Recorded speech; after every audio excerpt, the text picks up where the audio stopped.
Salam sejahtera. Hari ini pembelajaran kita diteruskan lagi dengan topik bab 3 di bawah subtopik 3.2 penentuan keseimbangan pendapatan negara ekonomi dua sektor.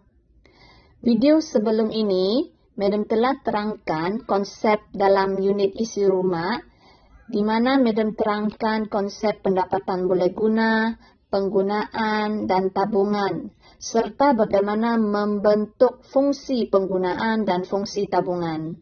Fungsi penggunaan ialah C sama dengan A plus B Y D, manakala fungsi penggunaan C sama dengan A tambah B Y D, dan fungsi tabungan ialah S sama dengan negatif A plus 1 minus B Y D. Maka hari ini kita akan lihat lagi objektif pembelajaran hari ini, pelajar dapat menerangkan faktor yang mempengaruhi penggunaan dan tabungan. Pelajar dapat menerangkan konsep MPC, MPS, APC, APS. Pelajar dapat menerangkan hubungan antara pendapatan boleh guna, penggunaan dan tabungan. Dan akhir sekali, pelajar dapat menerangkan hubungan antara MPC dengan MPS, APC dengan APS.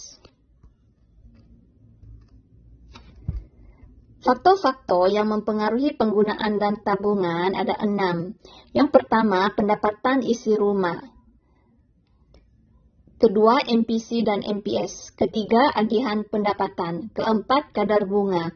Kelima, pemilikan harta kekayaan. Dan keenam, dasar kerajaan. Mari kita lihat yang pertama, pendapatan isi rumah.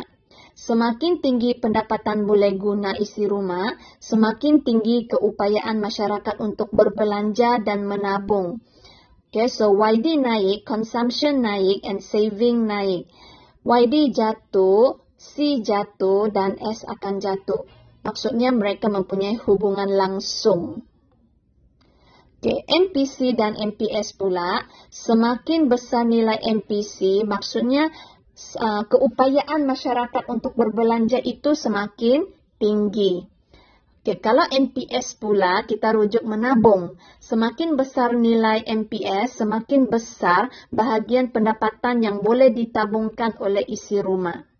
So, MPC naik, C naik. MPC jatuh, C jatuh. MPS naik, S naik. Dan MPS jatuh, S jatuh. So, MPC dengan C berhubungan langsung. MPS dan S berhubungan langsung. So, C refer berbelanja, S refer menabung, ya. Yang ketiga ialah agihan pendapatan. Sekiranya agihan pendapatan masyarakat tertumpu di kalangan orang kaya, maka tambahan perbelanjaan yang wujud dalam ekonomi tersebut adalah kecil daripada pendapatan apabila pendapatan golongan kaya meningkat. Kenapa? Kalau pendapatan tertumpu kepada orang kaya, kalau orang kaya pendapatan mereka naik, tambahan membelanja itu kecil. Sebab untuk keperluan ke atas barang-barang dan perkhidmatan, bagi orang-orang kaya, mereka telah hampir penuhi keseluruhan keperluan mereka ke atas barang dan perkhidmatan. So, MPC di kalangan orang-orang kaya memang rendah lah. Berbanding orang miskin, sebab most of the kehendak biasa, iaitu kehendak terhadap barang dan perkhidmatan mereka sudah dipenuhi. So, walaupun pendapatan golongan kaya ini meningkat, tambahan perbelanjaan mereka adalah kecil. Tetapi sebaliknya, jika agihan pendapatan dalam ekonomi lebih memihak kepada orang miskin, so apabila pendapatan mereka ini meningkat, so tambahan perbelanjaan mereka akan menjadi lebih besar jika pendapatan meningkat. Sebab bagi golongan miskin, sebahagian besar daripada pendapatan mereka itu akan dibelanjakan ke atas barang dan perkhidmatan. So that's why MPC berbelanja di golongan miskin memang tinggilah berbanding dengan golongan kaya. Yang keempat kita lihat ialah kadar bunga. Kadar bunga di sini ialah rujuk kadar bunga simpanan, ya, bukan kadar bunga pinjaman. So kalau kadar bunga simpanan di pasaran tinggi, kamu mau menyimpankah, menabungkah, ataupun berbelanja? Share akan menabungkan. So, maksudnya perbelanjaan ataupun penggunaan akan jatuh. Lebih kepada menyimpan. Okay, sebab mau mengejar keuntungan kadar bunga simpanan yang lebih tinggi. So, A naik, C akan jatuh tapi S akan naik. Kadar bunga simpanan turun. So, kalau kadar bunga pinjam simpanan turun, lebih baik berbelanjalah. Kenapa? Mau menabung kan? So, C naik, S turun. Okay, yang kelima, pemilikan harta kekayaan. Isi rumah yang berharta terdorong untuk berbelanja lebih. Maka jumlah penggunaan di kalangan mereka akan meningkat. Sebaliknya, golongan yang tidak berharta lebih terdorong untuk menabung agar mereka akan dapat memiliki harta kekayaan pada masa depan. Okay, yang keenam, dasar kerajaan. Cukai yang dikenakan oleh kerajaan akan mengurangkan pendapatan boleh guna isi rumah. So, YD jatuh, C jatuh, S akan jatuh jugalah kalau cukai dikenakan. Tapi kalau skim pension, akan mendorong orang ramai berbelanja lebih dan kurang menabung. Kenapa? Sebab dia tahu waktu dia pension dia ada duit. So, dia akan kurang menabung tapi lebih kepada berbelanja sekarang lah. So, ini menyebabkan jumlah C meningkat dan sebaliknya jumlah S akan berkurang. Okay. Selepas itu kita akan lihat kepada apa itu MPC, MPS, APC dan APS. Okay. MPC lebih dikenali sebagai kecenderungan mengguna SUD, Marginal Propensity to Consume. MPC ditarifkan satu ukuran perubahan penggunaan isi rumah bahagi ialah kesan daripada perubahan pendapatan boleh guna. So, cara hafal rumus ialah hafal definisi. Sudah hafal definisi, memang boleh tulis rumus. Senang kan? Dan masih ingat dalam mikro kita belajar semua SUD, hasil SUD, kos SUD, keluaran SUD, rumus dia ialah perubahan. Kan? So, ingat tu ya, perubahan C bagi perubahan YD ialah MPC. Ini sangat penting. Nilai MPC adalah sama pada setiap tingkat pendapatan boleh guna. Nanti kita akan buktikan dari segi jadual ya. Seterusnya ialah kecenderungan menabung SUD, MPS. Marginal Propensity to Save. MPS ditarifkan sebagai satu ukuran perubahan tabungan isi rumah bahagi kesan daripada perubahan pendapatan boleh guna. Nilai MPS sama pada setiap tingkat pendapatan boleh guna. Ingat tu. Seterusnya ialah kecenderungan mengguna purata. Average. Propensity to consume. Tadi marginal, yang ini average ya. APC ditarifkan sebagai satu ukuran jumlah penggunaan isi rumah bahagialah terhadap, bukan kesan daripada ya, terhadap jumlah pendapatan boleh guna. So, ini tiada perubahan, kita terus bahagi saja ya. Sila ingat nih, nilai APC berbeza pada setiap tingkat pendapatan boleh guna. Next, kecenderungan menabung purata. Average Propensity to Save. APS ditarifkan sebagai satu ukuran jumlah tabungan isi rumah terhadap jumlah pendapatan boleh guna. Nilai APS berbeza pada setiap tingkat pendapatan boleh guna. So, maksudnya MPC, MPS sama. Tak kisah Y naik, turun. APS berbeza. Pada setiap Y yang berbeza, APS, APC berbeza. Nanti kita buktikan ya. Oke, so kita seterusnya melihat hubungan antara pendapatan boleh guna, penggunaan, dan tabungan. Pendapatan boleh guna adalah pendapatan persendirian yang boleh dibelanjakan dan ditabungkan. So that's why formula dia YD equals C plus S. Oke, untuk makluman, kalau 3 sektor, Y equal C plus S. Tapi YD is Y minus T. So Y equals C plus S plus T dalam 3 sektor. Nah, ini nantilah ya, tapi Madam kasih tahu awal saja. Oke, so ini 2 sektor ya. YD equals C plus S. YD equal to C, S is 0. YD more than C, S is positive. And YD less than C, S is negative. Okay, so kita buktikan. Okay, YD equals C.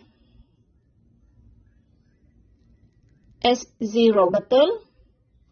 YD more than C. YD more than C. S positive. YD less than C. YD less than C. S negative. So, hubungan YD dengan C adalah positif. Jika YD naik, C juga naiklah dan sebaliknya. Hubungan YD dengan S pun positif. YD naik, S pun akan naik. YD mempunyai hubungan langsung dengan C dan S. Okay, so berdasarkan jadual, kita boleh nampak pada setiap tingkat pendapatan boleh guna, peratus pertambahan dalam YD sentiasa lebih besar daripada peratus pertambahan yang berlaku dalam C. So, peratus pertambahan kita boleh nampak YD kenaikan dia 100, 100, 100, 100. C ialah 50, 50, 50, 50. So that's why dia kata peratus pertambahan dalam YD itu lebih besar dalam compare to C. Itu sebabnya meskipun pada mulanya C lebih besar YD, namun bila tiba satu peringkat, selepas C equal to YD, memang akhirnya C akan less than YD ya. So kita boleh nampak, pada awalnya C ini adalah lebih besar daripada YD, yaitu daripada pendapatan negara 0 sampai 100 RM juta lah. Dan ketika tu S nilai dia negatif. Oke, jika jumlah C sama dengan YD pula, contohnya pada 200 RM juta ni, S dapat 0. Dan apabila penggunaan kecil, penggunaan ni kecil daripada YD, so disitulah S start positif. So dia ialah bermula daripada RM 300 hingga 400 RM juta. So, jika soalan beri kita jadual ni,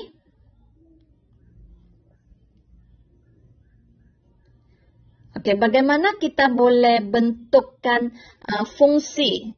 Bentukkan fungsi S dan C dan S. So kita akan mula dengan C sama dengan E. Kita akan mulakan dengan C sama dengan E tambah B YD. So masih ingat, apabila YD kosong, nilai C kita yang 100 itu ialah milik penggunaan otonomi. Sebab penggunaan otonomi bermaksud tidak dipengaruhi oleh pendapatan negara. So, dia Y dia kosong. So macam mana mau dapatkan nilai B? B ialah MPC. So, kamu hanya perlu cari melalui perubahan C bagi perubahan YD. So, pilih mana-mana saja, kita akan dapat 50 bahagi 100. So, dapat 0.5. Maka, kita boleh dapat C sama dengan 100 tambah 0.5 YD. Mau Y pun boleh. Sebab dalam 2 sektor, YD equal to Y dalam 2 sektor. Oke, bagaimana kita membentuk fungsi S? S sama dengan negatif E plus 1 minus B Y D. So, tidak perlu ikut di sini, Madam tunjukkan. So, E di sini ialah E yang sama dirujuk di sini ya. So, S sama dengan negatif E plus,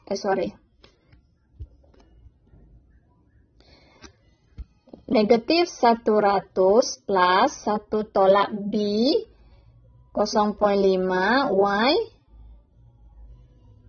D. So, kita hanya kira S sama dengan negatif 100 tambah 0,5 Y D. So, terus saja begini ya, kelas, boleh? So, ini jawapan fungsi penggunaan dan ini jawapan untuk fungsi tabungan. S sama dengan negatif 100 tambah 0,5 Y D. So, itu cara aja ya.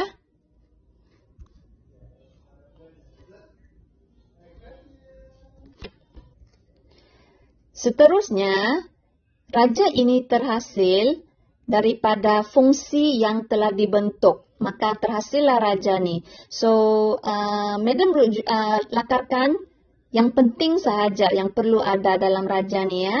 So, first kita senaraikan C sama dengan 100 plus 0,5 Y. Dan satu kita ada lagi S negatif 100 plus 0,5 Y. Oke, raja yang kita lakar dia mesti atas bawah ya. Mesti atas dan bawah. Bukan tak boleh kiri kanannya kelas. Pendapatan negara. Ini C dan ini S. Oke, untuk tabungan penggunaan dia mesti ada satu keluk dari asalan 45 darjah ya. So pastikan kamu punya tu memang di asalan lah ya. So yang ini ada susah sedikit. Oke, dari asalan. So nama dia Y equal AE ya kelas. Oke, so sini ada satu S. S ni tidak mendatar, C. C ni dia tidak mendatar ya kelas. Dia ada satu kecurunan di situ. Kecurunannya 0,5 tu. Oke. So, apa yang kita isi? 100 ni kita letak di sini. Oke, kemudian kita tarik persilangan tu ke bawah. So, masih ingat tadi, Y sama dengan C, S will equal 0 ya. So, di sini tepat kosong. Begini tu. So, sini ialah S sama dengan negatif 100 plus 0,5 Y. So, sini data dia ialah negatif 100. Boleh ya?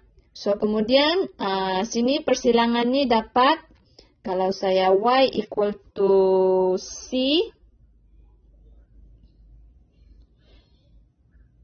So, jawapannya 200 ya. 200. Oke, so begitulah cara dia ya untuk melakar keluk. Yang penting ada nih nilai E dan negatif E dan nilai Y. Boleh faham? Oke ya. So kalau tak faham kan boleh tengok baliklah macam mana Madam melakar keluk ni ya.